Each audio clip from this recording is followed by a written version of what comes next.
우리 부활주를 맞이해서 이곳은 여러분들을 주님의 다시 한번 축복해 드립니다. 우리가 매년 드리는 부활주일이지만 우리 기독교인의 삶 가운데 부활을 하신 예수 그리스도가 살아간다는 것이 얼마나 중요한가를 우리가 사실 많이 망각하고 있습니다. 그래서 오늘 성경 본문을 통해서 예수 그리스도가 정말로 부활된 것인지, 그리고 그 부활한 주님을 믿는다는 게 우리에게 어떤 의미가 있는지를 제가 여러분에게 말씀 전갈 때는 잘 들으시기, 말씀이 여러분들에게 큰 은혜가 되시기를 간절히 바랍니다. 우리 그리스도인들에게 묻는 가장 중요한 질문 중에 하나가 뭐냐면, 당신은 구원받았습니까? 그 질문입니다.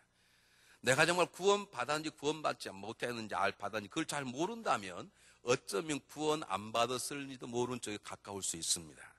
내가 구원받은 확신이 나의 모든 걸 책임지는 건 아니지만, 그래도 적어도 구원받는 사람의 가장 중요한 특징 중 하나는 내가 몰라도 나는 구원은 받았을 것이다. 내가 오늘 저녁에 죽는다 하더라도 나는 분명히 천국에 갈 것이다 라고 하는 분명한 확신이 우리에게 대단히 중요한 것입니다. 그런데 우리가 예수 그리스도를 믿어서 구원받았다는 말은 다른 말로 바꾸면, 나는 나의 죄를 지시고 죽으셨던 예수 그리스도께서 3일 만에 하나님 아버지의 능력으로 성령의 역사심을 통해서 다시 부활하셨습니다라고 하는 그 부활의 사건을 믿는다는 것입니다. 내가 구원자이신 예수를 믿으면서, 그리고 그를 믿었기 때문에 내가 구원받았다는 걸 확신하면서도 예수님이 부활하셨겠어, 그렇다 그러면 우리의 믿음에 문제가 있는 것입니다. 왜냐하면 만약 요즘 설교 가운데 명설교를 하는데 그 설교가 십자가에 죽으신 예수 그리스도만에 대한 설교라면, 그것 때문에 우리가 회개하고 그것 때문에 하나님에 대한 감사와 눈물을 흘린다 하더라도, 유명한 명설교한 설교가 십자가에 못 박혀 죽으신 예수 그리스도만을 위한 설교라면 그 설교는 의미가 없는 것입니다. 왜냐하면 우리 구원의 문제는 십자가에 죽으셨다가 부활하실 때에 온전히 이루어지는 것이기 때문입니다. 십자가 죽으신 주님만으로는 우리는 구원받지 못합니다. 십자가 죽으셨다가 죽음의 권세를 깨뜨리시고 부활하신 그 주님을 믿는 믿음 때문에 우리가 구원받는 것인데, 그럼 내가 구원받았다는 증거는 무슨 말이냐면 예수님께서 부활하셨다라고 믿는 믿음과 똑같은 것입니다. 구원의 확신이란 주님께 3일 만에 부활하셨다는 걸 믿는 확신과 똑같은 것입니다. 현 여러분의 구원의 확신과 부활의 확신이 있으시기를 주님의 축복해 드립니다. 그런데 놀랍게도 많은 사람들 가운데, 특히 예수 믿는 사람들 중에 나는 구원받는 걸 믿어, 그런데 뭐 부활 같은 게 있을 거야, 그렇게 말한 분이 꽤 많이 있습니다. 여러분, 이것은 굉장히 우리들에게 문제가 되는 것입니다. 제가 좀 이따 말씀드릴 텐데요, 우선 우리가 제일 처음부터 마음속에 가져야 될 것은 예수 그리스도가 정말로 역사적으로 부활했다라고 하는 확신을 갖는 것입니다. 여러분이 고린도 15장을 집에 가셔서 가정 가서 계속 읽어보시기 바랍니다. 이건 주로 장례식 때 많이 읽어주는 성경 본문도 가득 차 있는데, 다시 말하면 부활하신 예수님에 대한 증거입니다. 예수님이 부활하셨다는 것입니다. 제가 그 증거를 몇 가지 되겠습니다. 오늘 본문에 나와 있는 본문도 그러면 본문 밖에 몇 가지 되겠는데, 예수님께서 정말로 부활하셨느냐, 오늘 부활한다고 확신합니다. 부활한 주님을 본분도 계시고 만나분도 계시지만, 저는 부활한 주님을 제가 옆에서 있는 것 같은 걸 한 번 경험해 본 적이 있습니다. 근데 그분이 저에게 주님이라고 말한 적이 없어요.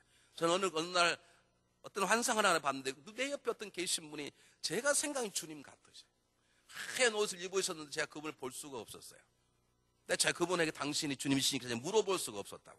근데 저는 그 정도밖에 경험이 없지, 내가 직접 주님을 눈에 보는 것처럼 당신이 그분입니까 하고 해본 적이 없지만, 왜 어떻게 부활하신 주님을 믿느냐 하면 주님의 말씀을 믿기 때문입니다. 이 땅에 어떤 종교적인 지도자도 내가 부활이요 생명이라고 말씀하신 분은 예수님 한 분밖에 없습니다. 세상 사람들은 예수님이 동령녀 탄생을 부정한 사람이 있습니다. 예수님께서 행하신 모든 기적 가운데 물리를 걸으셨겠어? 그냥 물이 있는 모래 위를 걸으니까 빛이 반사돼서 그 기적처럼 보였겠지, 그렇게 말씀하는 사람도 있습니다. 어떻게 5병이 기적이 일어났겠어? 어떻게 보리떡 5떡 물고기 2마리로 10,000명이 넘는 사람 먹을 수 있어? 그러지 않고 아마 예수님께 기도하니까 감동이 되어서 자기 먹을 걸 다 내려다 보니까 먹고 남았을 거야, 그렇게 해석을 한 사람도 있습니다.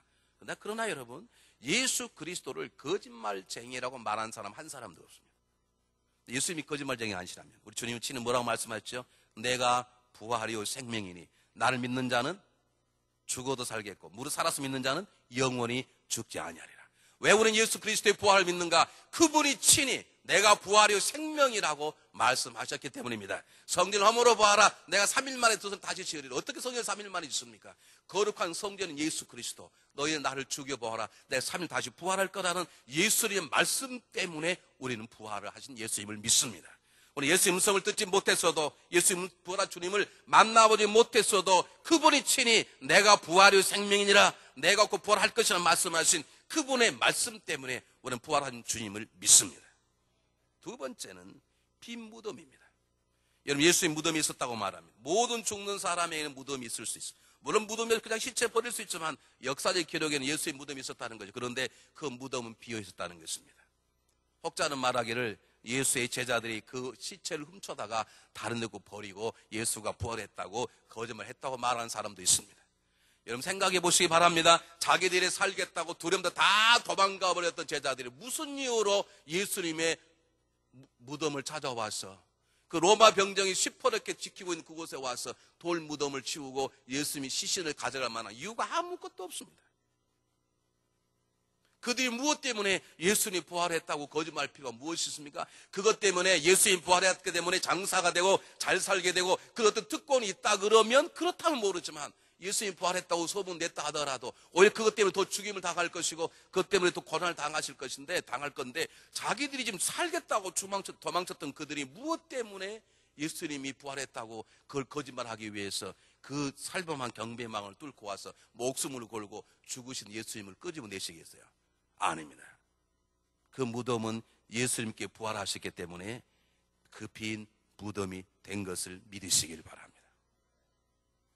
세 번째 예수님이 부활한 증거는 제자들의 변화입니다. 살겠다고 주랭을 나갈 전 제자들이 무엇 때문에 몰려들어서 예수 그리스도 복음을 증거하고 그 복음 때문에 전부 다 고통스러운 죽음을 죽습니까? 제가 조금 전에 말씀드렸듯이 여러분, 이 주변에는 거짓말하는 가짜 사이비 종교들이 많이 있습니다. 하는 이유가 있습니다. 그들에겐 돈이 생기기 때문입니다.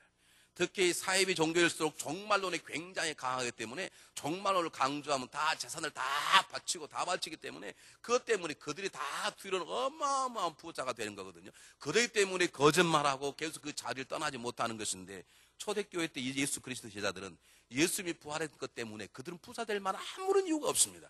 아니, 그것 때문에 오히려 그들은 철두철미하게 고통스러운 죽음을 당했습니다. 여러분, 생각해 보시기 바랍니다. 바돌로메가 죽을 때 돌로 키는 칼로 껍질이 벗겨 죽었다 그랬어요. 여러분, 내가 거짓말이라 그러면 너 산말에 진짜야, 너 부활한 주일 봤어, 너 진짜야 그러면 아마 몇 번만 껍질 벗겨도 그냥 아저씨 내 거짓말입니다 그럴 텐데, 왜 그들이 껍질이 벗겨지면 죽는 그 고통스러운 죽음을 당하면서도 왜 그들이 순교를 갔을까요? 이유는 하나밖에 없습니다. 그들이 믿지 못했던 부활하신 주님을 진짜 만난 것입니다. 그것이 아니었다면 그들은 죽음의 고통을 이길 만한 아무런 이유가 없습니다. 네 번째, 부활하신 주님의 가장 중요한 증거는 오늘 본문 말씀처럼 사도 바울의 증거입니다. 15장의 사도 바울은 예수님이 부활했다는 거죠. 예수님이 부활했다고 자기가 직접 만났다는 겁니다. 어떻게 압니까? 여러분, 담에서 예수님을 만난 분이 누굽니까? 사도 바울입니다. 그런데 만약에 사도 바울이 예수님 부활하신 예수를 만난 적이 없다면 사도 바울의 메시지 가장 중요한 것이 부활한 주님일 리가 없습니다. 사도 바울의 가장 중요한 메시지는 부활하신 주님이십니다.